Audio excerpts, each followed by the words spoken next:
Welcome to the effects of marijuana use. We're so excited that you're here with us tonight. Before we start, please, like I said already, please take a moment to scan the QR code on your tables. This will give you access to tonight's agenda, reminders, and upcoming sessions. You can also always find the master schedule in your parent guide. Now, it's my honor to introduce our speaker tonight, Joe McGuire. I was like, I knew that. McGuire. And she is the Executive Director of NDASA, the national largest workplace drug testing membership organization. She has shared her expertise with the Colorado Governor's Task Force and on Amendment 64 and the UN General Assembly, the Commission on Narcotics, Drugs, and several national and international drug-free workplace initiatives. Joe holds a BS in psychology and cannabis studies from CSU Pueblo and is a certified substance abuse program administrator. Families, please join me in welcoming Joe. Thank you very much. Thank you. That was a lot. Was that the short version? It needed to be the shorter version. Thank you all so much for being here. I just want to clarify, I have a degree in cannabis studies, not cannabis studies. There's a big difference. But it is important to note, because I'm going to talk to you a lot about marijuana, cannabis, interchangeable terms really, but they can have different meanings in different contexts. And I want you all to know that if you have any questions, I am happy to answer them. So feel free to raise your hands.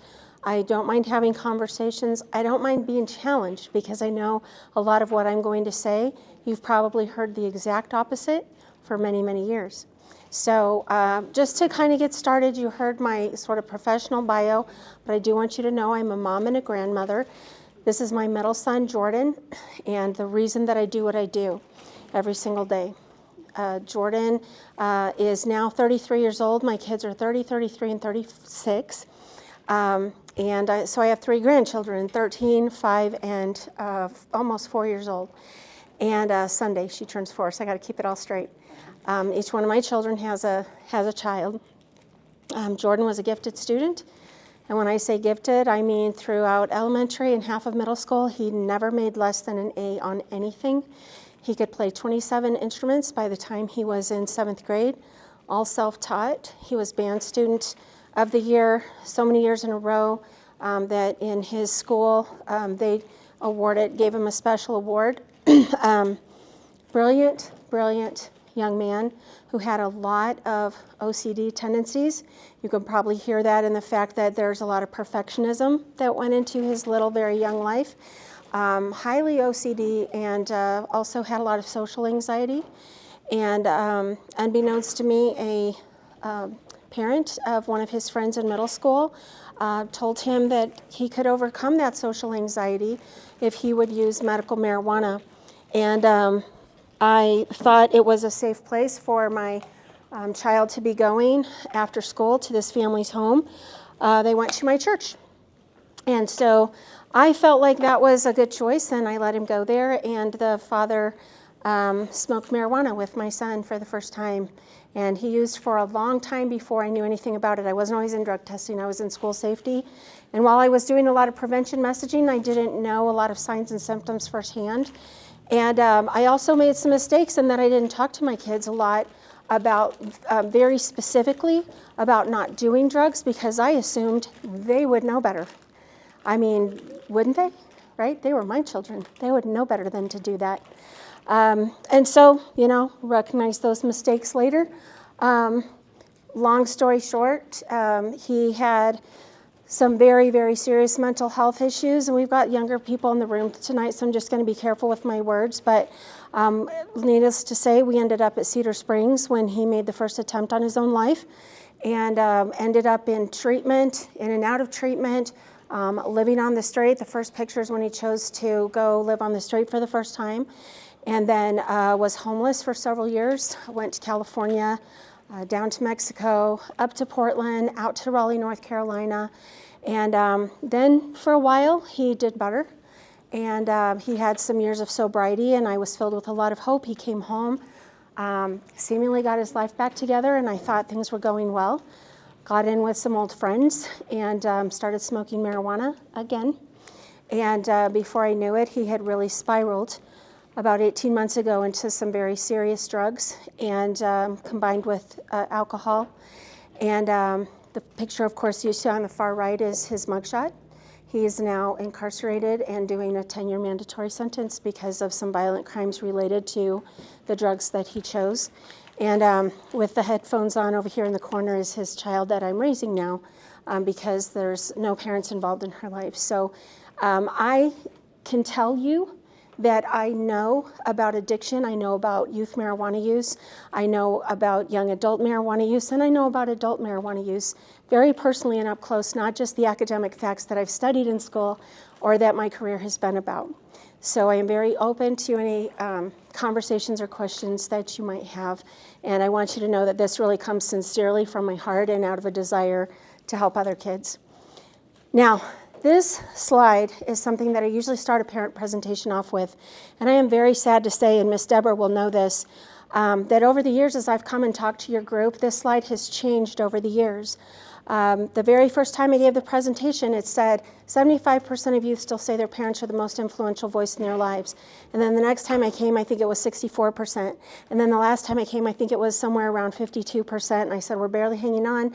And I'm really concerned that the next time I come, parents are not the strongest voice in the room with the parents. And as I was doing the research for the presentation today, I said, are parents the greatest influence in their child's life when it comes to having conversations about drugs? And all of the searches that I did said, no, absolutely not, no. Children say that their peers are the strongest influence in their lives. That is the first time in 25 years of prevention work that I am hearing that kids are more impacted by their peers and by social media than they are by what their parents think or say. But I also saw a lot of research that said, do not give up hope on that, because if you continue to have conversations with your child and you build trust and you listen and you keep conversations open, they do care what you think. Your voice matters, and they do want to know that they have your approval.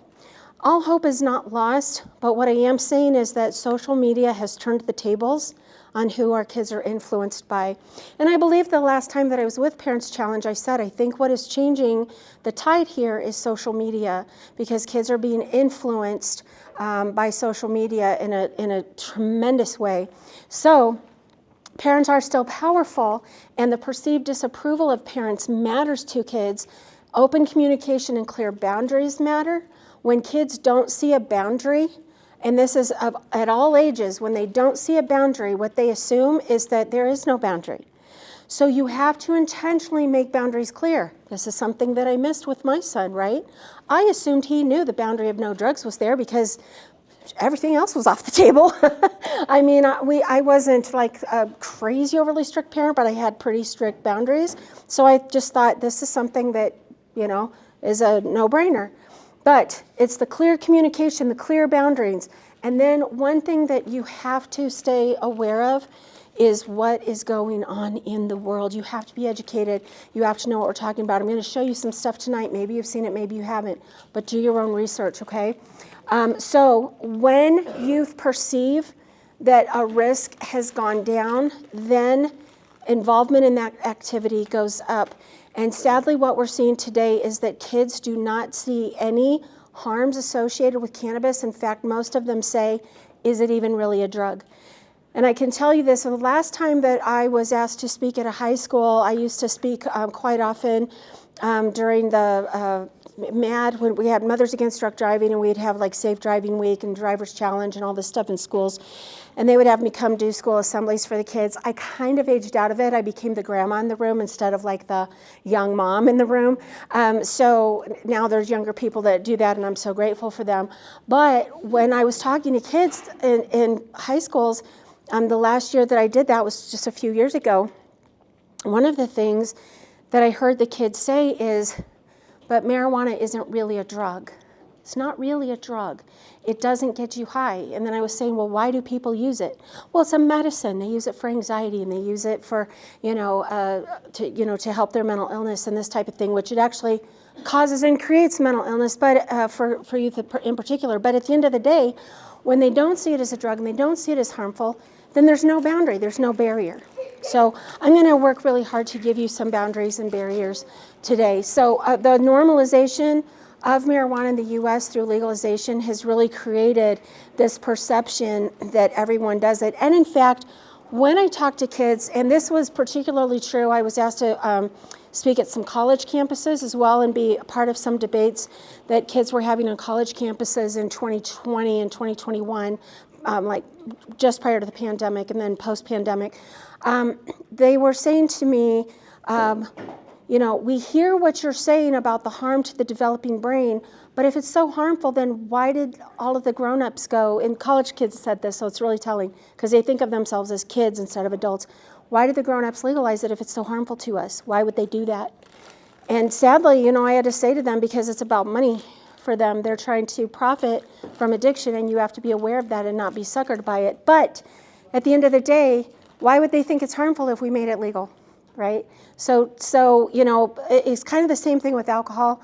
We have to have these conversations once again. All right, so let's talk about what is marijuana? What's the big deal? Why are we talking about it?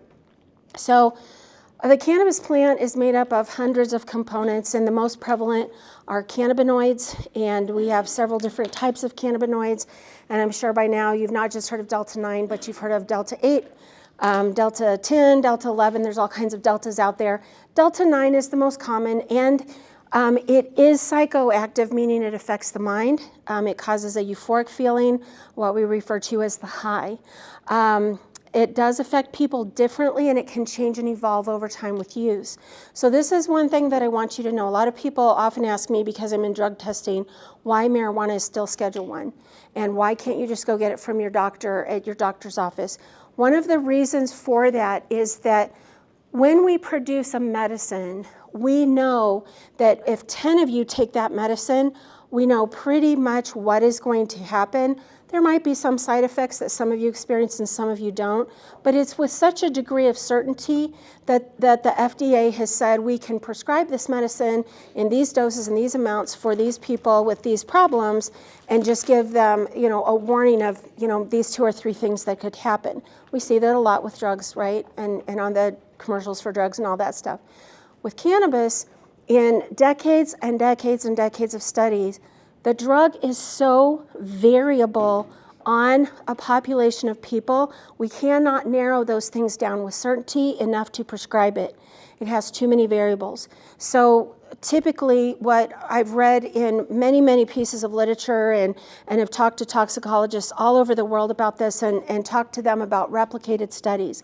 We've seen replicated studies where they would take population groups, and this is with a low potency marijuana, and whether you have 10 people or 50 people in the study, you have so many reactions to that drug that it cannot be considered one similar outcome.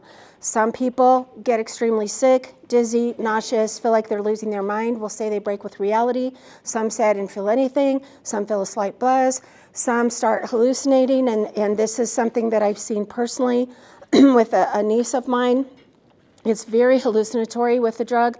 Talk to some other kids who say, immediately I will hallucinate. I don't think we saw that so much back in like the 60s and 70s, but we have higher potencies today than we did back then. Other people will say, I feel sleepy, some get giggly, but it's so different in a different population that it's not predictable enough to create a prescription of dosing, and the dosing is another problem. The potency is another problem. The drug is very unstable, so trying to create, let's say we were trying to create capsules, and we give you a bottle of capsules and we say, take one of these in the morning. One of the problems that we have is the substance is very viscous, or it's thick and it's lipid. It's not water-based. It's fat soluble, not water soluble. So you can take this product, and depending on shelf life, depending on where it came from, depending on the temperature, how long you have it, etc., you could get different potencies in different pills. And we see this all the time with people who buy products in dispensaries. It's not always the same. Not every gummy is the same, not every edible is the same, not everything is the same. And even in manufacturing, it's very hard to replicate unless we use synthetics. But guess what? We have synthetic products, and we had that on the market for a long time. Nobody wanted that. They wanted the stuff that gets you high.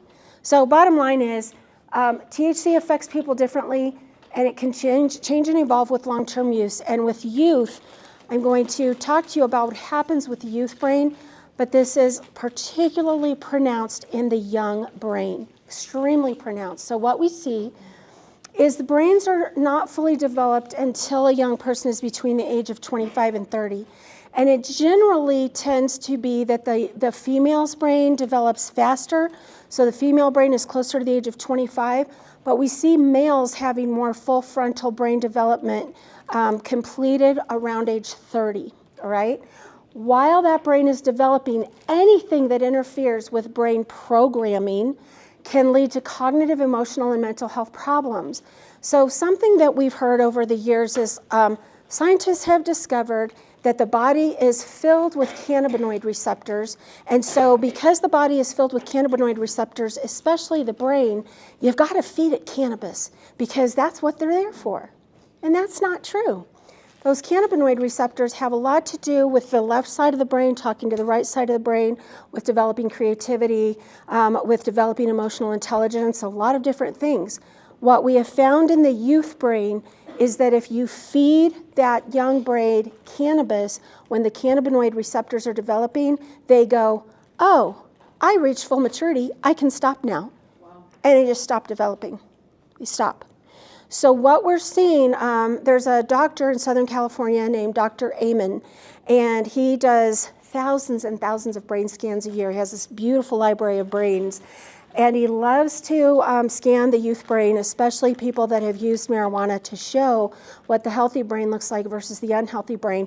You can look them up, you can see them online, they're pretty amazing. But you will see in the youth brain that feeds itself cannabis, that brain literally doesn't only stop developing, it will start shrinking prematurely, like an elderly person's brain. It also destroys part of the hippocampus that separates the right brain from the left brain, meaning they stop talking to each other. The right side will stop talking to the left side. Now, it depends on the person. And can we tell which people that's going to happen to and which people it's not? No. And it also depends on how long they use and how much they use and how often they use and the potency of use.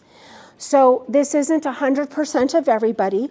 So if you're sitting here going, oh man, I used when I was 14, 15, and 16, I'm brain dead. Oh no, Joe just told me the truth. First of all, when you were a young person, potencies were so much less than they are now. But second of all, I guarantee if you use this stuff when you were a kid, the use is nowhere near what it is for today's youth. They're using all day, every day. You probably were sitting Friday night in the basement with your friends. That's not what's happening with our kids today. This is just a steady diet. And so another thing that we're seeing is it dramatically affects and changes the prefrontal cortex, which is the decision making. So we're seeing a lot of very rapid decision making that isn't looking at long-term consequences. Regular youth use can decrease IQ 8 points. Now if you go, oh well, so what? I mean, what's 8 points? We banned lead paint in this country decades ago because it could possibly reduce an IQ point by 2 IQ points. We considered that a danger and we banned and outlawed lead paint in homes. 8 points is significant. It can mean being an A student to a C student for life. It can mean being a C student to an F student. When we see young people have prolonged marijuana use, they're less likely to graduate from high school. They're less likely to enter college. They're less likely to complete college if they can get that far. They're more likely to stay on federal assistance programs. And I can show you studies that have been done for decades and decades that have this data. I just didn't want to stand here and bore you with a ton of data slides because they really are boring, but they do tell us a lot of good information. And then these changes do carry into adulthood and they affect long-term success. One of the things that I want you to understand that we are seeing, not only in Colorado, but other states that have had legalization long-term where the youth have been exposed, we are seeing a massive increase in psychotic breaks in mental health disorders and admissions to mental health hospitals. We're seeing really high rates of suicide where marijuana is present. So these are things that I didn't go through and just kill you with slides on those data and facts, because I want to get to some other things about what you can do and what you can look for. But I want you to know that this is a very serious outcome for young people. THC potencies today average 15 to 30% in a raw cannabis plant and 60 to 90% in concentrates. Now, when I was here several years ago, I said, how many of you know what a concentrate is? And like 2 people raised their hand. I'm kind of assuming by the age group that I have here that most of you know that. So how many of you know what a concentrate is when I say that? Okay, y'all are from Colorado after all. Okay, there's a few that don't. You'll see some pictures in a little bit. But it's an extraction, and that's what most of our kids are using, and we'll talk about that in a minute. In the 70s and 80s, THC potency was less than 5%.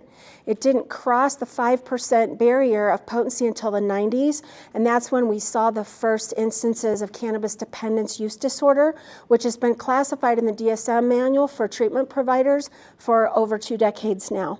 So that is very real. When people say it's not addictive, that's just a lie. I mean, the facts and the data and the science are there, have been there for years. Treatment centers treat it. You can get admitted for it. So whenever you hear that, that's just someone who's really pretending that can be true when it's not. But greater potency creates increased risk of addiction. This is just a chart of how we've seen potency go up from 1995 to 2022, and this is in the raw plant. So just kind of a little bit of an idea there of how quickly that spiked up. There are no studies that indicate that today's high potency products are healthy or safe for use. And I also want you to know that we actually can't do a lot of studies on these potencies because they're so dangerous. So studies at those potencies on human subjects is banned because it's considered unethical to pump a child's body in particular, but even a young person, full of this product. There are a lot of college kids that say, I'll volunteer. One of the problems is, though, you cannot do a study of someone who is naive, a naive user, meaning they don't typically use this product, and then all of a sudden give them this product. We've seen it happen over and over again, like people will go to a 420 festival, they'll take a concentrate they normally don't use. They're in the hospital for 3 to 5 days. And we've seen them on incubators because they can't breathe on their own, all kinds of stuff. So you cannot just study a naive user. So what you have to do, if you do it, is study people who use regularly. Well, how do you get data on people who use regularly anyway and then see what the outcome is? You know, so it's very tricky and it's very frustrating. And so, you know, we're trying to figure out ways to get good science and data on this stuff. It's tough, but one thing we know, it's not good for kids. And that's incontrovertible. So how does this trend with kids? Vaping, vaping, vaping, vaping.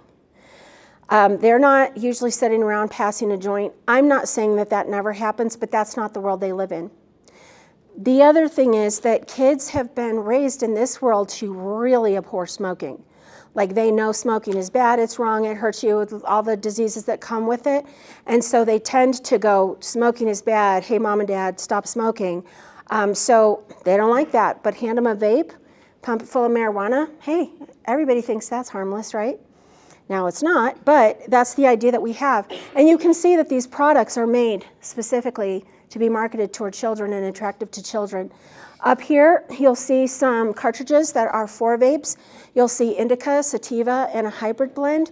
In case you're unaware, there are a couple of different strains of marijuana. There's a few that exist, but the most prominent, I guess, or popular, when you go into a dispensary, they're going to ask you if you like your indicas or sativas. What does that mean? Indicas, they say, not the acronym, but kind of the wordplay, so you can keep it straight. Indica puts you into couch.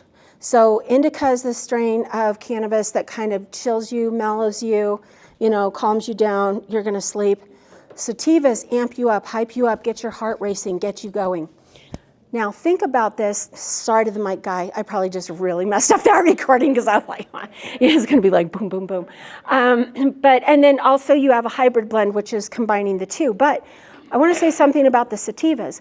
When the potencies first started going up, when we learned how to extract that THC in Colorado in the purified form back in 2012 and 2013, what I started seeing in High Times magazine was High Times magazine, which is put out by National Organization to Reform Marijuana Laws, which is a pro-marijuana active group.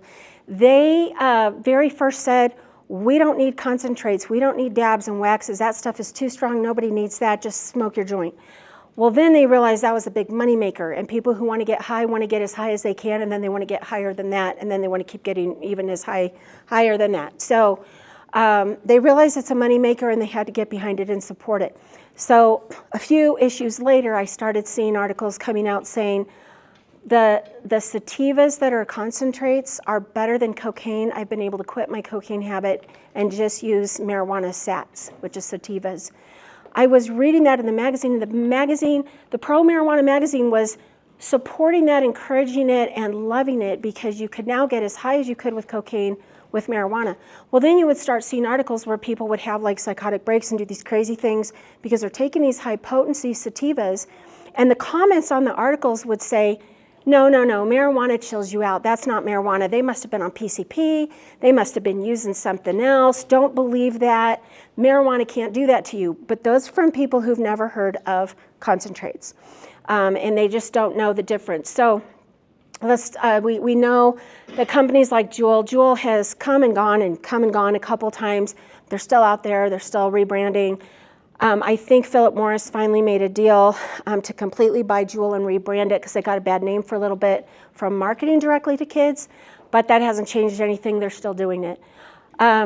So they take those vapes and they just literally take a playbook from Big Tobacco and they market these things to kids to make it look cool. So here's some old school. This is from when your parents were kids, right? Maybe even your grandparents.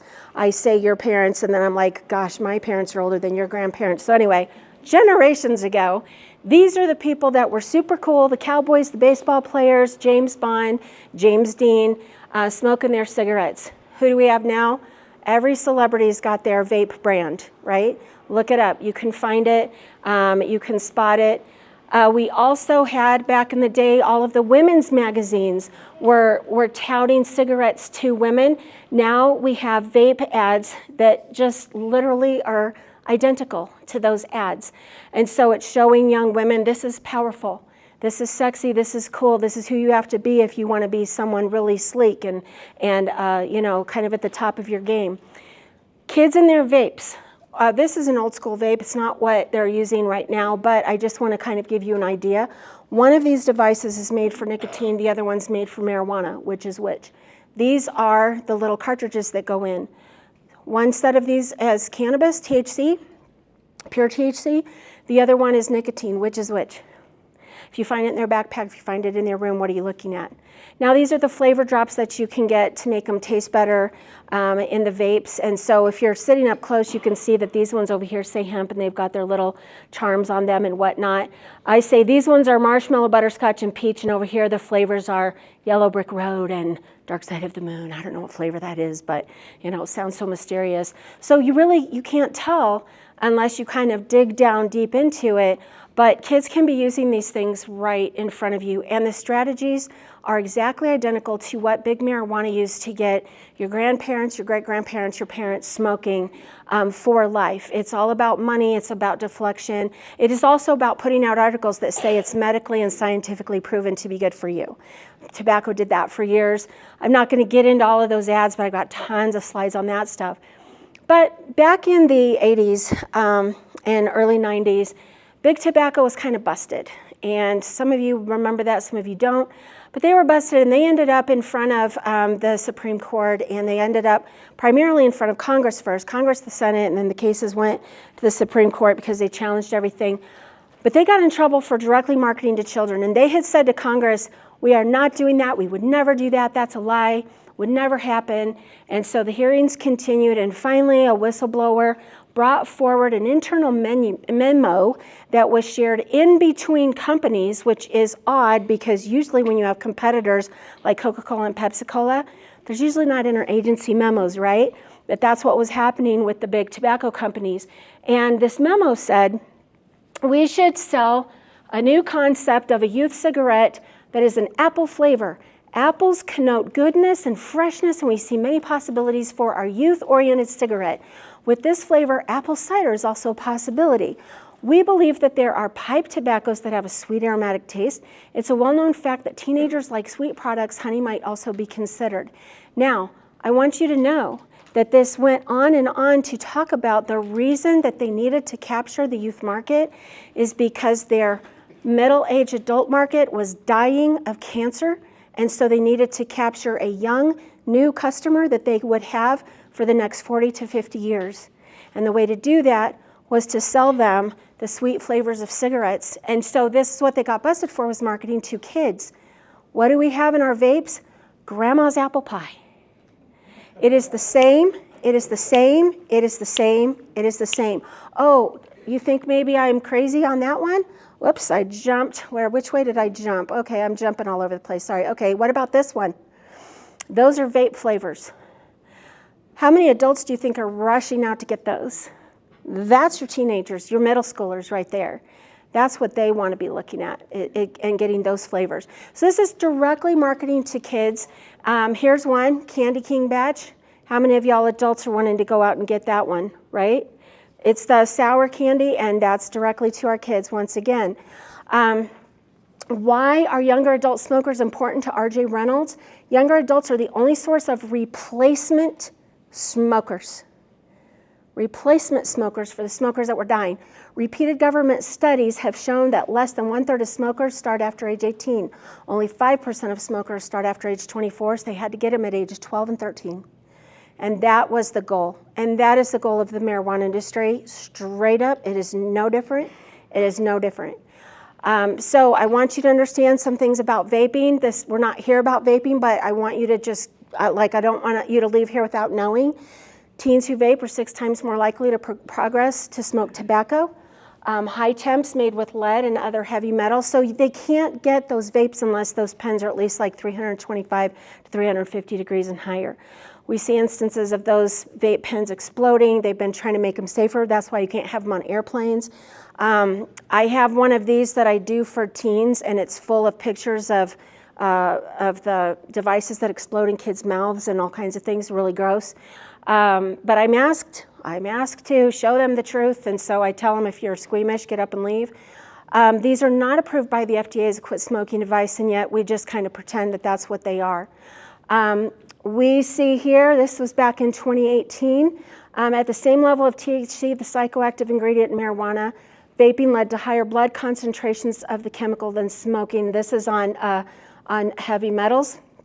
Higher levels of cognitive and psychomotor impairment, higher incidence of adverse effects, such as vomiting, anxiety, hallucinations, and feelings of paranoia, etc. We also see they're more likely to use, if they just start with regular vapes, no tobacco, or they use hookah, they're higher likely to go on to marijuana. This is what your concentrates typically look like, aside from the vape cartridges that I showed you. Those are concentrates, they're extracts. But this is something really popular. There's all kinds of names for it. If I have 7 or 8 here, there's 100 names. But this is something, when I say be aware, this is stuff you need to be researching so you know and you can hear what your kids are talking about. There's all kinds of ways that you can look up lingo and language. You need to have passwords to your kids' phones and trust but verify. Let them have their texts, but you need to be checking them regularly and saying, okay, tonight is content check. Mom's gonna go through everything. I used to do it with my kids.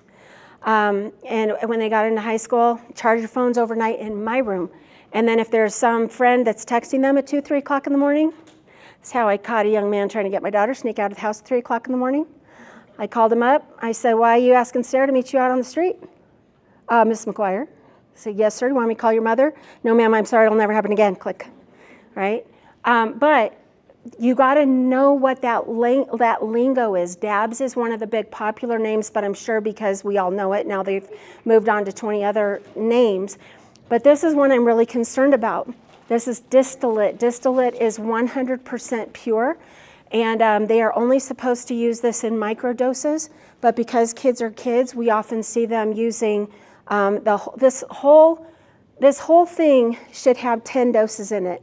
I've watched on YouTube kids trying to use a whole, and that is a syringe. They try to use a whole syringe in a setting. They challenge each other. That's so much dope, you guys. Now, it's in a syringe. Are they injecting it? No, they're not. They are vaping it. But I want you to know that that thing is packaged as a syringe for a reason. They are trying to get them to accept syringes as a normal part of their drug routine. And you almost can't find distillates that aren't packaged in syringes. Every brand out there has syringes, and it's a wink, wink, haha, funny thing. And so these are things that you want to know about and be aware of. This is a study from Colorado Department of Health and Environment, Healthy Kids Colorado, that showed among students who used marijuana within the past 30 days, the percentages of those that vaped it. So you can see those numbers higher than we ever imagined, and this data was quite shocking. And then the next 2 years, they didn't ask the question. So we wanted to see what that data continued to look like, but they took it off the questionnaire. Here's a principal out in Olathe. He says, potent pot, vulnerable teens trigger concerns in first states to legalize marijuana. He did this story a while ago, but he talked about almost 50% of my students have vaped, whether it's nicotine or marijuana. It's an epidemic. And y'all, that was over there. I don't know if you know where Olathe is, but it's south of Grand Junction out in cattle ranch country. Imagine what that looks like here. These are some of the brands that are out there. And there's always new ones. You can walk into a dispensary and look and see who's branding stuff. Let me see. Oop. Sometimes I click this thing and it goes really fast, so let me go back. Okay, here we go. All right, this is a great mouse, let me tell you. You can get a lot of work done with this. It goes really fast. One of the things we've seen is that when we legalized marijuana, we were told we'd keep the cartels out and keep the black market out. We've actually attracted them. They love this market. They love marketing to kids. A few weeks ago in this city, a judge in our city issued warrants for a youth crime ring of 14 and 15-year-olds. There were over 100 warrants issued for 14 and 15-year-olds that were involved in felony crime. And it was all being controlled by cartels. This is why you need to know where those kids are all the time and what they're doing, what they're using, who they're with, and not like me, oh, that's a safe family, you can go over there. They come to your house. Or are you going over there? Mom's going to come with you until I know that these people know if anything untoward happens, I'm going to be all over it. Don't ever take that for granted.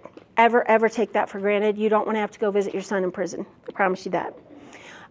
But as drug cartels leverage vaping, and an infrastructure for our youth, expect vaping deaths to rise sharply, and we have seen that over and over. Today I was on a 2-hour phone call with a woman who lives up in Castle Rock. Her son Johnny was an honor student. He was one of the first students in the state of Colorado to score a perfect score on his SAT, perfect. Was on his way to college. He got his medical marijuana card with some friends, started using it. Within 2 years, he leapt off of a parking garage in downtown Denver because he thought that aliens were after him, and he's no longer with us. And she started a wonderful program called Johnny's Ambassadors, named after her son, to educate kids about cannabis use. It's a fantastic program. You'll have to get her down here to talk to y'all and tell her story. It's an amazing, amazing story. But she knows too many colleagues who share her story, and so do I. So when you hear marijuana can't kill you, you can't overdose on it, it might look different than an overdose of another drug, but it's still poisoning us and still causing harm. You need to be aware of drug trends and what they look like. And you know, everything about a drug that kids use, you need to be aware and study it and understand. Does your cough syrup have alcohol in it? Do you have a kid who's prone to alcohol abuse or use? Is that a problem that you have that runs in your family that you need to be aware of? Then you need to make sure you only buy non-alcoholic cough syrup.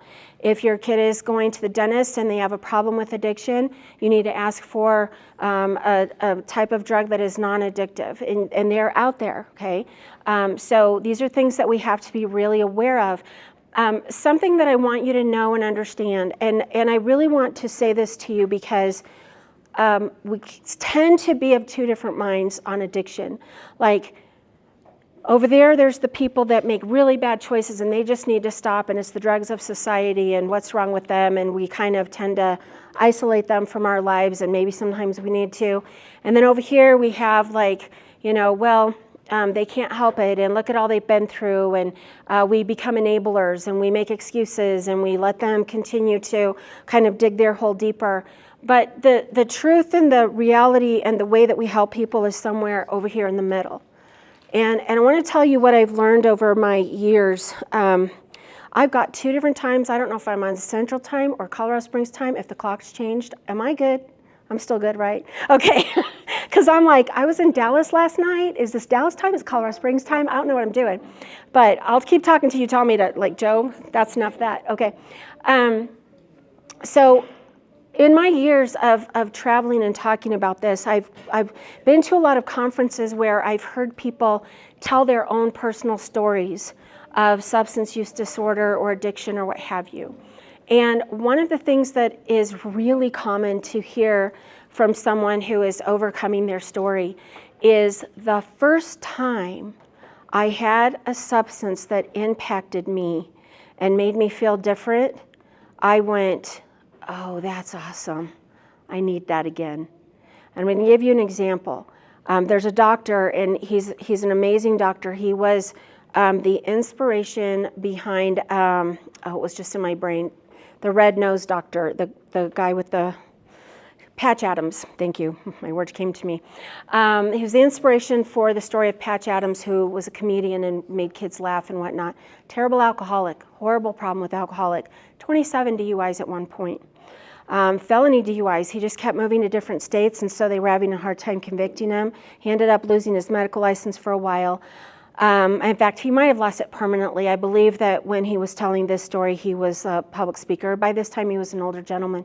And he said, when I was in the 4th grade, he was older than me, so he was in his 60s. He said, when I was in the 4th grade, my doctor prescribed cough syrup with codeine to me because I had bronchitis. And I was sitting in the living room, and I remember what was playing on TV, and there was a cigarette burn in the left arm of the orange chair that I was sitting in my mom's living room, and she gave me that cough syrup with codeine, and I went, I need more of this, and I want to take it every day. Now, when I was a kid, and we got cough syrup with codeine, probably can't even believe that we got prescribed that on the regular, but we did. Not only did we get prescribed it on the regular, but the doctor would tell our parents and give it to the other 3 when they get the cough after she's done. We don't do that anymore. But the first time my mom gave me cough syrup with codeine, I felt like I was going to fall off of the floor. The room was spinning. I couldn't stop throwing up. It was disgusting. I didn't want her to give me any more of it. I cried when she made me take the next dose. I just wanted to go to bed and go to sleep and hope it would be over. But my doctor friend said, yes, I have heard that story over and over and over by people that are in recovery. I was standing in line at the airport in Denver waiting to get on the plane, and these 2 dads ran into each other. They were on the same flight talking about their kids, and one dad says to the other dad, I heard your kiddo broke his leg playing soccer. He goes, yeah, he did. He says, who knew that an 8-year-old could play so aggressively, just break his leg on the soccer field? He said, our problem is, we keep giving him that pain meds. He wants more and more and more and more of it. And he said, he loves that stuff. And they were laughing. And I was frozen because I wanted to go, sir, that's a sign.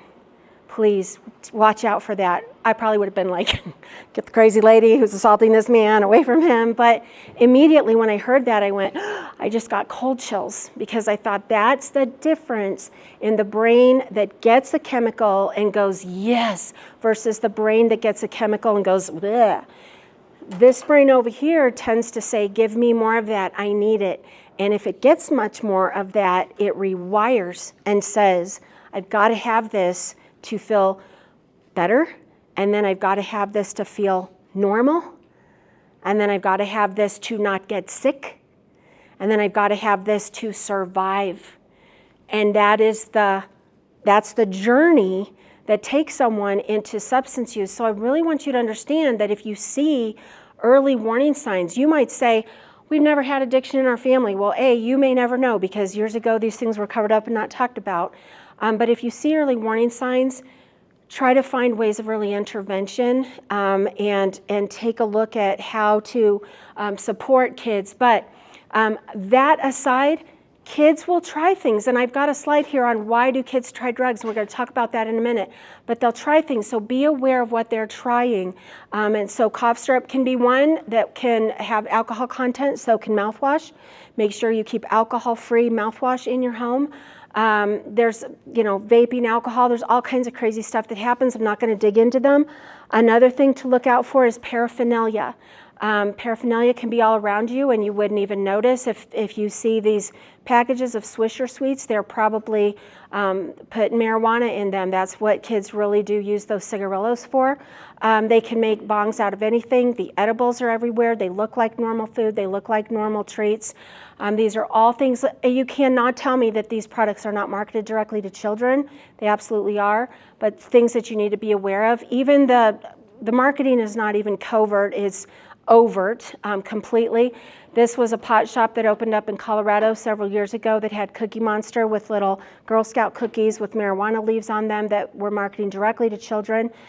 We contacted Sesame Street and got that wall painted over, but I've seen, dozens and dozens and dozens over the years. There's also branding. There's a guy that goes around the country. He goes by Tall Cop Says Stop. He's a friend of mine on Facebook. He does a whole presentation for parents on how to look for hidden drug messages in clothing and branding and all kinds of things. And these are things that you can be looking out for. These are hidden vape devices. This one looks like an asthma inhaler. It's called the Puffit. It's big in the dispensary market. So you have to be able to research and understand and know pens that are used as vapes and just straight up as bongs. So just stuff I want you to be aware of, and I wanted to kind of throw it out there to tell you that you've got to do your research. You've got to know what you're looking at. So why do kids use drugs? Well, what kids tell us, curiosity, boredom, because it's a social game. And now I ask kids, I say to them, do you use because your friends use? Is there peer pressure? 100% of the time they go, absolutely not. There's no peer pressure. I don't have to do it if I don't want to. Nobody says anything. Okay. Well, would you feel weird if you didn't? Well, yeah. That's peer pressure, right? Nobody is sitting around going, oh, good for you. You're saying no today. That's awesome. No. They're saying, come on, don't be a nerd or whatever they're calling each other today. So they're trying to fit in socially, but kids don't like for me to put peer pressure on the screen because they go, peer pressure doesn't exist. Now, I beg to differ because I hear all the time when my friends do it, so I should be able to do it. That's called peer pressure, but it's got such a negative connotation, they don't like that. So it's fitting in is what we're going to call it, right? They say that they use as a coping mechanism because it helps again with stress, and they will say it helps with anxiety. It's number one reason. I will say to them, big auditoriums of kids, why do your friends use marijuana? Because it resolves anxiety, it helps anxiety, it heals anxiety over and over and over again. Funny thing is, one of the well-known side effects is paranoia, which is anxiety producing, but that's what's being sold to them, okay? To escape from reality, especially in hard life situations, or when they're under pressure, they use it for self-medication. Sometimes it's a modeled behavior, and we need to think about that. I know an awful lot of adults who say, well, I'm an adult and it's okay for me. You're a kid, it's not okay for you. You need to know the difference. That's not how a kid sees it. A kid sees what's good for you is good for me, and I'm just going to use it when you're not looking. So we need to be careful about the messages that we send and what we're modeling. And then again, as I mentioned, sometimes they're just predisposed to those substance use disorders, and that's how their brain's wired, and they'll seek it out. So, we have to know the difference. I think things that we can do are have conversations early and often. I do a different presentation I think I've done here before on how to talk to your kids about drugs, and I break it down to different age levels. So when they're really little, we only use medicines that the doctor tells us that we need, right? We don't give people things that they don't need when the doctor doesn't say. When they get a little older, it's about, is your name on the bottle? If your name's on the bottle, we use it the way that the pharmacist tells us to, and we don't use it any other way. And you don't get to use it if it doesn't belong to you. So there's different things that we can talk about. When they're older, we talk more about, so what are your friends into? What's happening out there? What do you see? A lot of times they're afraid of getting in trouble and they're afraid of getting isolated out of their friend groups. So they may not be completely honest with what's going on in their friend group. But if you are the kind of parent that listens without overreacting, and I'm telling you, it can be so hard to listen and not overreact and hear, but if they learn that they can trust you to take it in and not go storming off to the friend's house, or like I call, I'm gonna call your mother, but I was gonna call his mother. If they know that you won't storm down to the school, storm off to the friend's house and make a confrontation, they'll share more, they'll open up more, they'll trust you more. And sometimes you might hear things you don't like. I remember when my daughter was in middle school, I remember hearing that the girls were self-harming a lot in middle school, and it was becoming, to me, like epidemic. And at that time I was in school safety, and so I thought, okay, I need her to be able to tell me that these girls are self-harming. I don't want to betray her trust, but the adults have to have conversations about this. So just lightly talking to the school counselor, other parents, what are you seeing, what are you hearing, what are you thinking? And then we were able to start approaching this with our kids individually and then as a community, but not with a big panic outbreak, because then what they would do is hide it. So trying to be open and hear. Always, one thing I want to say is educate yourself and research credible resources. Don't just Google, what's the truth about marijuana, because you're going to get all the garbage that absolutely is a lie, is a lie, is a lie.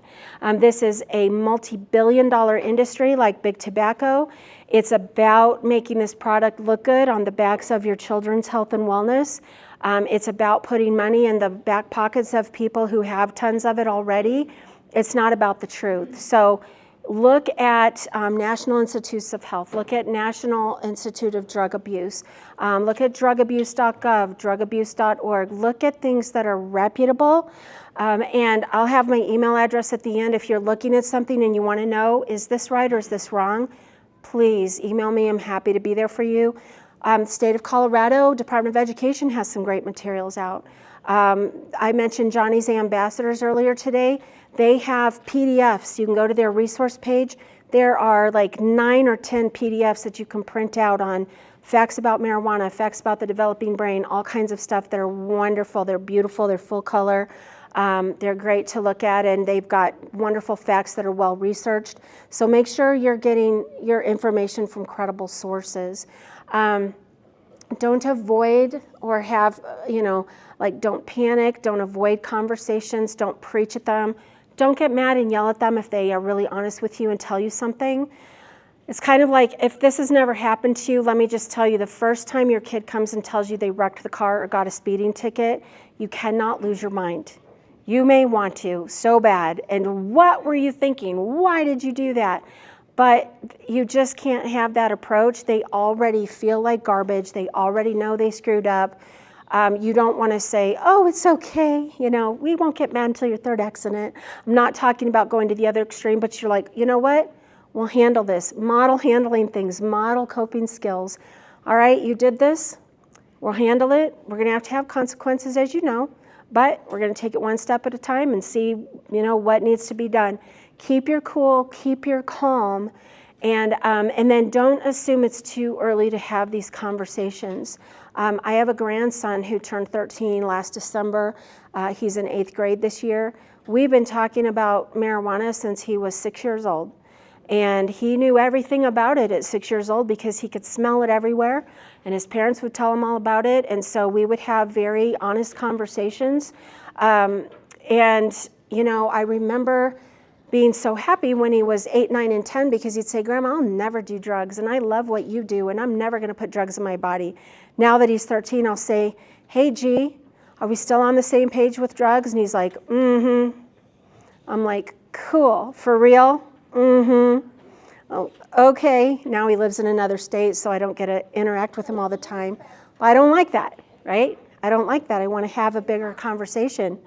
So, sorry, we're having a little headphone conversation over there, aren't we? Stay engaged. This book I can't recommend enough. It's called Clearing the Haze, Helping Families Face Teen Addiction by Dr. Christian Thurstone and his wife, Christine Tatum. He is a triple board certified adolescent treatment provider and psychiatrist and psychologist in Colorado. He is the lead adolescent treatment provider for Denver Health. And they wrote this book years and years ago. It's absolutely fantastic on how to have those open door conversations and how to support a kid that's struggling.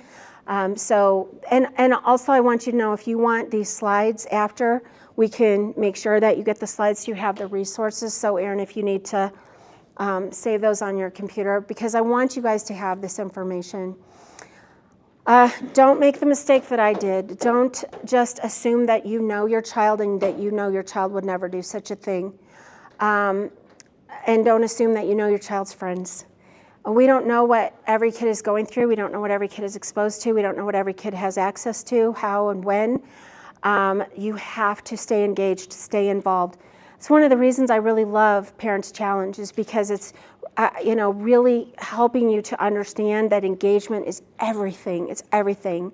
I remember talking to a very young friend of mine about 10 years ago, and he had young kids, and they were like in the 8 to 9 years of age range. And he goes, well, I really only have 4 more years and then I'm done. And I'm like, done with what? And he's like, parenting, because they're adults when they're like 12. And I'm like, oh, and I did overreact and start preaching, like you're not supposed to do. But I'm like, what? My youngest is 30 and I'm still, I still get the, Mom, I got it yesterday. I was in Dallas and she called me, Mom, I need to talk to you. So you got to also know friends of friends, right? It's not just about the immediate friends, but who are the friends of those friends? And then who are the social media contacts? And this one I cannot stress enough. You better make sure that you've got parental locks down on every device, and that there cannot be anything that you're not seeing and knowing is there. No ghost sites, no none of that. If they're on Snapchat and Instagram and all that stuff, you need to know who every contact is. None of this, I had this a few weeks ago from a friend. Called me panicking. My daughter is talking to someone in Australia, and he says he's going to come to America, and they're going to go on a date, and it turns out he's like 37 and she's 14 years old. And you may think it's safe because, he's in Australia. Oh, is he? Right? Is he 37 or is he 62? Doesn't matter. Is it, who is it? Is it a next door neighbor? You don't know. So I know I'm covering like 20 topics tonight, not just marijuana, but it all goes together, you guys. It really does. It all goes together. It goes and it flows. So we need to remember that. Something that you can do preventative is to teach, especially your little ones, coping skills, but this goes all the way through to your teen years. Some of us have natural coping skills and we know how to get through stress and we figure it out and we roll with the punches. Some of us don't. You're people that tend to be very highly artistic. And I don't want to try to pigeonhole any personality, but I do see that some of our most creative minds have trouble coping with the real world. The outlet is the creativity, which can be such a beautiful thing, but that can often be that personality that just struggles to keep their feet on the ground and roll with the punches, and can be driven to other coping mechanisms rather than how to work through these things. So this copingskillsforkids.net, I looked this up today to make sure that it's still there and it's still relevant. It's amazing. It's filled with tons of stuff, free resources. That's something you can take a look at. This whole project, they did an entire series of classroom lessons from the movie Inside Out, with lesson plans for teachers talking about emotions and developing emotions and stuff.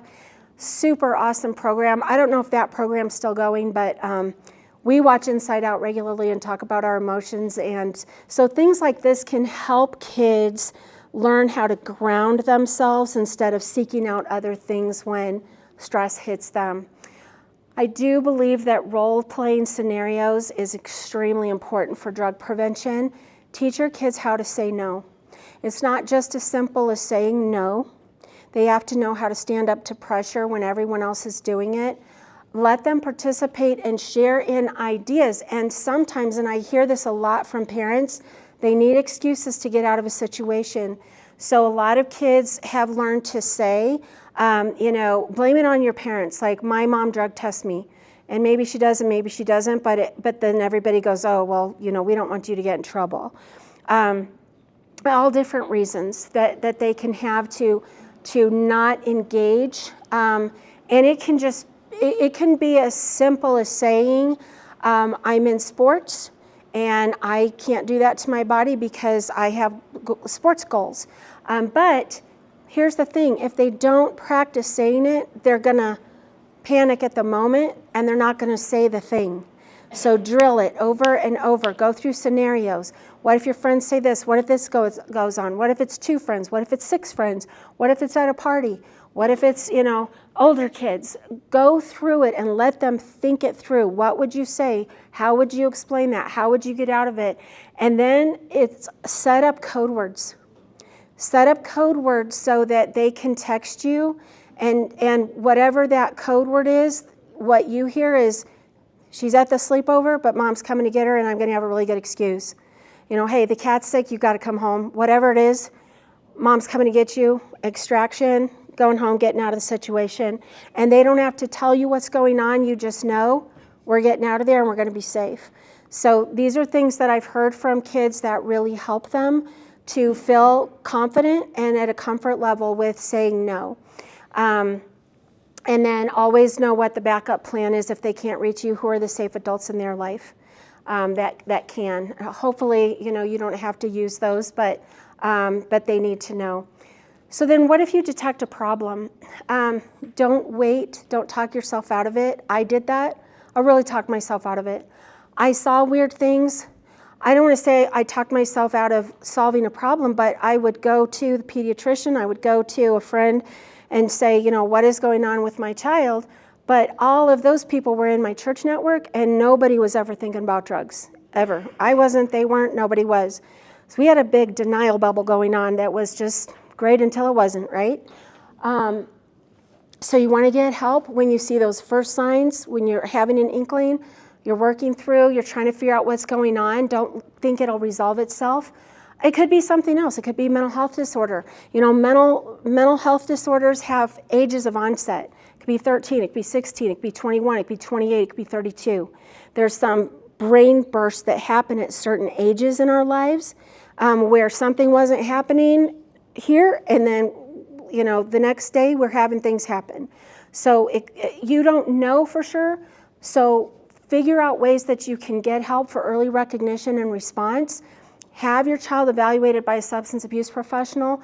And then one of the things that I always have to put in this presentation is, if your child has a problem, cooperate with the treatment plan your provider outlines. I cannot tell you how many times treatment providers tell me the parents are the biggest hurdle because they go, oh, well, don't make my child do that. Or, oh, you're kind of mean, you're kind of harsh. Oh, well, that really hurt their feelings, or it's, whatever.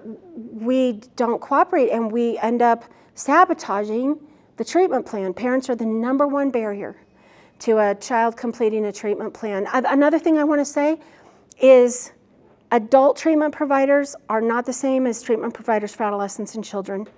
They don't look the same. They cannot be treated the same. So if you ever get in a situation and you need an adolescent treatment provider and you don't know where to go, let me know. I'll get you in touch with Dr. Thurstone, and he will help make recommendations for an adolescent treatment plan, because adult programs don't work for kids at all. They are very, very different.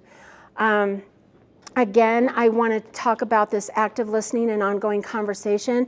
One way I've seen that has been very successful with kids avoiding drugs is they don't want to be duped by these marketing programs that big tobacco and big marijuana use. They don't like that. it ticks them off. And so they want to be smarter than that. They want to be more savvy than that. So these are things that can really help them to build resilience. Again, with open-ended questions, do research together, make sure it's the right research. Any substance use should be a hard no. Any substance use. There's this myth that says kids are going to use drugs, so they might as well use marijuana because alcohol is really bad. Kids don't have to use drugs. And when we accept that as the standard, we already have a problem. So the standard should be 0, right? There's a difference in medications versus illicit substance use. One of the things that I'm the most concerned about right now in our culture is we're kind of seeing illicit substance use as a right. Like it's my constitutional right to put whatever I want in my body. You can't tell me I can't use drugs. It's just a very bad message to send out there. And the message comes from a thinking of I'm not hurting anybody else.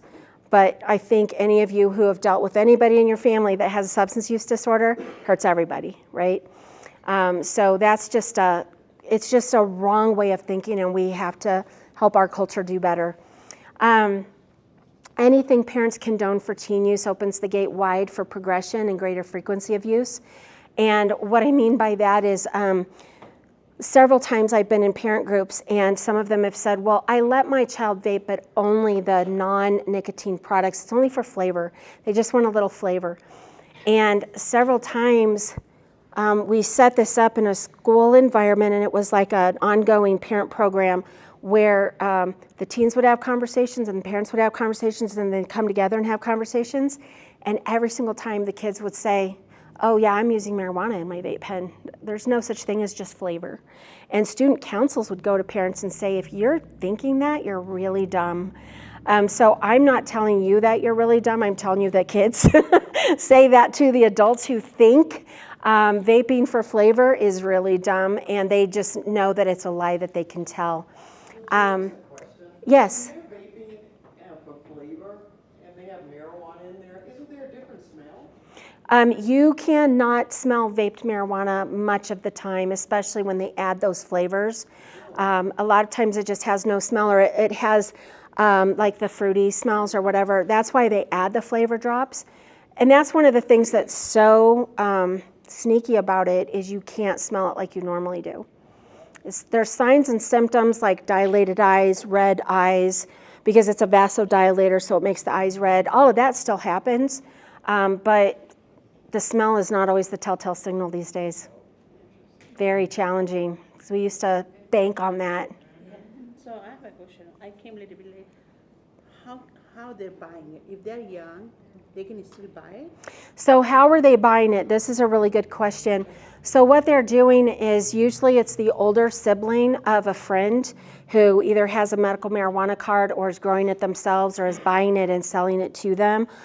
Most of the time they start them out by gifting it to them for free, and then they have to do favors in return, and then eventually in the long term, they eventually get the kids to deal and bring other kids in to keep getting their product. So they don't just walk into a dispensary and get it, it's friends of friends who get it for them. So you have to be certain age to get it. Mm-hmm. Yeah, I mean, you can grow it in your home, so check. people can grow it, but at a store, you have to show an ID, but you know, it's the older teenagers that are usually helping the younger kids get it. Mm-hmm. Do you have to have a medical marijuana card, or can you just buy it if you're a certain age? Over 21, you can buy it at the dispensary. It doesn't have to be medical. But you can get a medical marijuana card with 2 medical validations in the state of Colorado. So I know a bunch of 17 and 18-year-olds that just have a second doctor verify, and then they get their card. Buy it younger. Mm-hmm. That's the reason. Okay. Yeah, and there's certain situations in school settings where they're allowed to use their medical marijuana at school, but it depends on if they have like a valid medical excuse. And that's scary. I get it when there's kids with like Dravet syndrome, but they can take Epidiolex, which is a valid medical prescription. But I think some people have tried to use that to open different doors. You just have to be careful. You know, you just have to know what you're dealing with. All right, any other questions before we move? Oh, lots? Okay. We're almost done, but I'll take questions. Yeah, I was just curious, do you think products like, I know like CBD creams and stuff are getting popular, do you think that kind of complicates those discussions? Massively are those two complicates it. different issues? No, they're not two different issues. CBD does complicate the issue. So you might have heard this week that the Farm Bill is going to be changed, and they're going to close the loophole on hemp-derived THC. I don't know if y'all heard that, but this big announcement that came out this week. So I see a lot of people on social media going, THC was just banned. No, it wasn't. So what happened is, and I'm going to answer your question. I just want you to know why it's confusing. So like 6 years ago, they have to redo that Farm Bill like every 5 years. And 6 years ago, when they were going through it, what they wanted to do is make it so that states that have legal marijuana can study CBD for like medical purposes. And so what they said is if it's hemp-derived CBD in a state that's legal, that scientists in that state can study the product without going through the federal program, because the federal program is really strict and tedious and expensive. And you can only get your marijuana from University of Alabama, and it's like really garbagey stuff. And so what they wanted to do is expand the testing of CBD for potential medical use, okay? So it was only supposed to be states that had legal, and it was only supposed to be studies. Well, the minute that Farm Bill passed, the marijuana industry said CBD is now legal in every state. That is not what happened. So the proliferation of CBD products that you have seen in Walgreens, in 7-Eleven, in your gas station, wherever you find it, it's all illegal. It's illegal in the whole country. But what are we going to do? I talked to our district attorney, I talked to our state attorney general, I talked to local law enforcement, and I've talked to them all over this country, and they've said, the attorney general told us that we can't prosecute these cases. We have bigger fish to fry. So it's hands off, and the people that are making them know it's hands off. There's no oversight, there's no regulation, there's no nothing.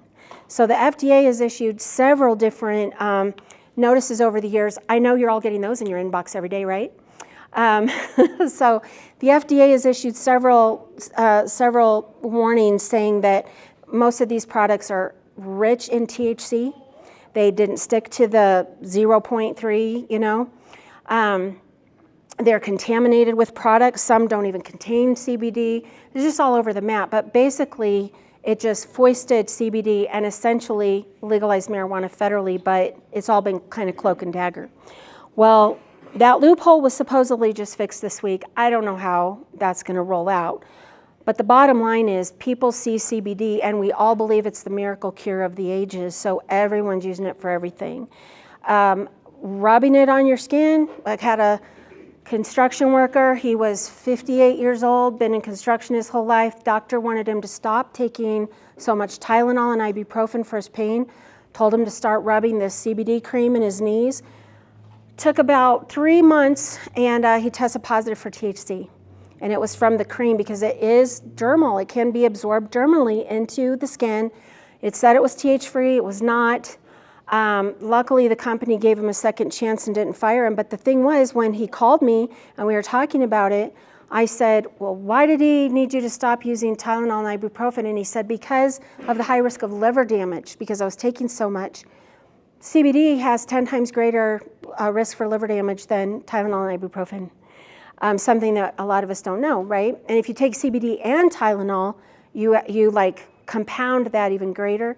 So there's a lot of risks with CBD. A lot of it's contaminated. In fact, the FDA said 90% of products are contaminated with THC, but people don't know that. And in my profession in drug testing, I've seen a lot of folks, a lot of truck drivers lose their jobs because they think CBD is safe and it's not. But it just massively confuses the whole issue. I have another presentation on CBD versus THC. So it's really tough. It's hard, and it's hard to explain that because it is all around us. So does that make sense? Yeah, it's rough. I thought someone over here had a question. I know you do. I was just wondering, what would you suggest? Because I know every parent and child relationship and dynamic is different. I know a friend that her daughter had smoked whatever, and called her immediately and didn't like it. Called her immediately, but had done it like several other times afterwards. And called her every time. You know, like as parents, I think we want that open and honest relationship, but also don't want to enable that or encourage that to be, acceptable. Right. So I don't know how you would suggest to handle that, if that, I haven't crossed that bridge yet, but Right. when and if I do cross that bridge, how you would to discourage it, but also keep that open communication.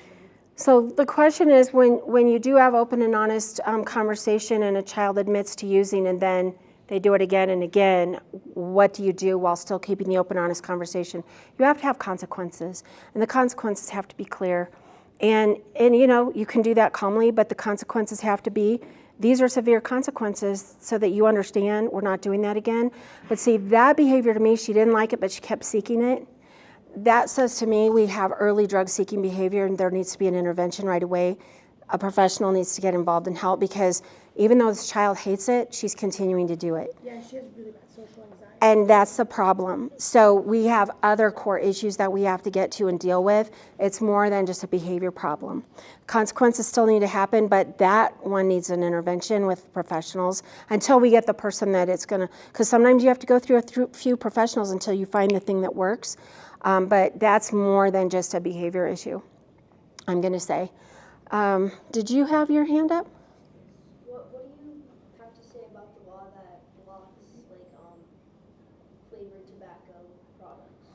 That bans flavored tobacco products? Let me tell you, that law should apply to marijuana.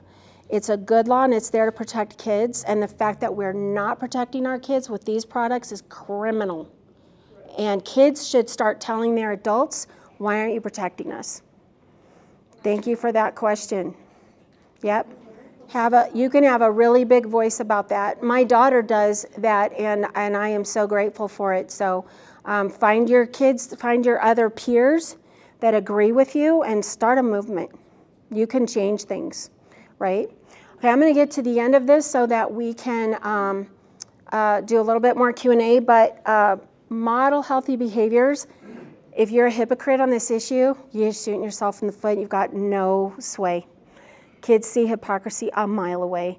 And I know that's hard because you're a grown-up adult and these things are legal, but you think about what you want best for your kids versus, thinking about yourself first. Drug tests really can serve as a deterrent. I am a believer in drug testing. I don't think every single kid needs to be drug tested all the time, but if you need a stack of them on your shelf so that you can say, we're going to do a little pee in a cup. I got a good brand you can get off Amazon for cheap. You can come borrow mine. I'm not testing a 5-year-old over here. I had him in there for a little while. But this is a good thing that you can do just to get a baseline of what's going on. If you have a kid that has a problem, there's going to be excuses, there's going to be explanations, there's going to be bargaining, there's going to be manipulation, there's going to be a whole slew of things that you are not prepared for.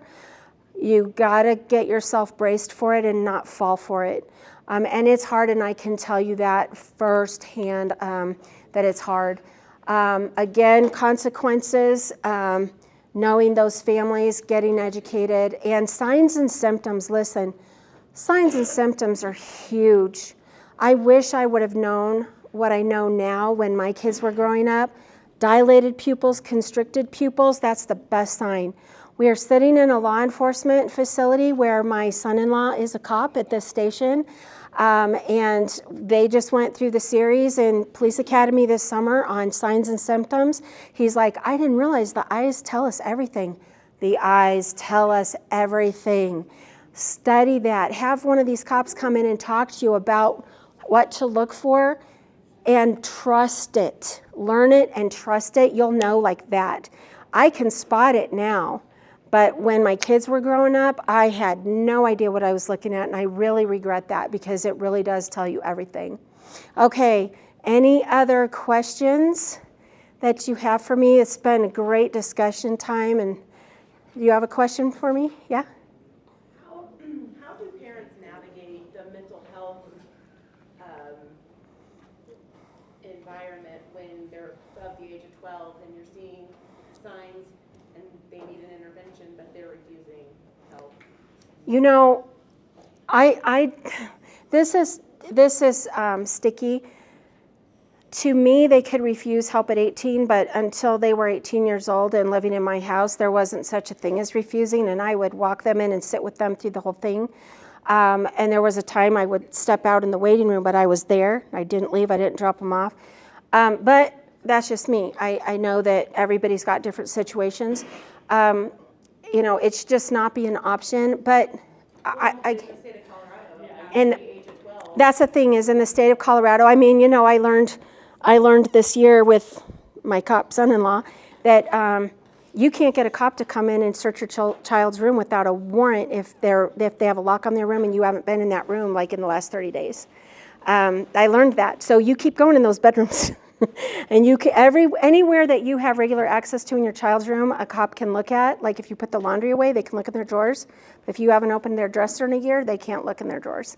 So they do have these rights, and it is a little crazy.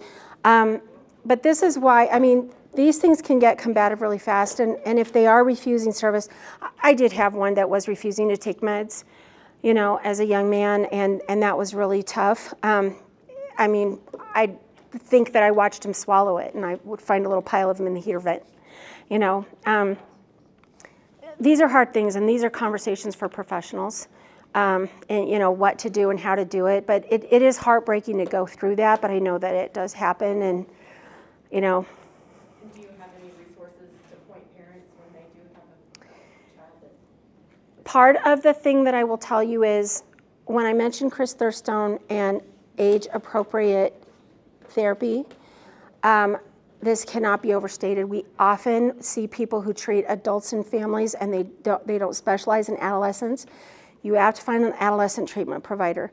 One thing I know for sure, and one of the things I was hedging on just now and even addressing this, is there's a shortage of treatment providers, and that makes it really hard for everybody.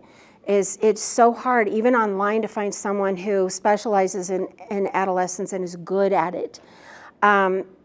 Just don't give up and keep trying the next thing and the next thing. Make sure that child knows how much you love them. But at the end of the day, because a lot of things are working against us, sometimes this is just a really painful path. And I know that, and I get that. I don't think there's any easy answer. But, it's also, I want to say, like, every available resource, but I also know these things are so expensive. I had a friend who came to me, and she's like, I want help. I want to stop drinking. She's laying on the floor. She just woke up from being blackout drunk when I got to her house. The house was unlocked, so I had to wait for her to wake up. She was breathing normally. So I waited. She's like, I need help. I want to stop drinking. Coworker I hadn't seen in like 8 years. And I'm like, what am I doing here? And so I called treatment facilities, and they're like, okay, if you could just bring us $75,000, you can get in tomorrow. I'm like, what? And then so I called around, and they said, well, it sounds like you don't have a lot of money. We're going to refer you to this place because they take indigents. And so I called them, and they said, oh, yeah, $25,000. But we'll give you 2 weeks until you have to have it paid in cash. These things aren't cheap. People mortgage their homes, I'm not kidding, to do treatment. You can find resources outside of that, but that's why I stress early intervention, because the worse it gets, the more out of reach sometimes help can be, and it's hard.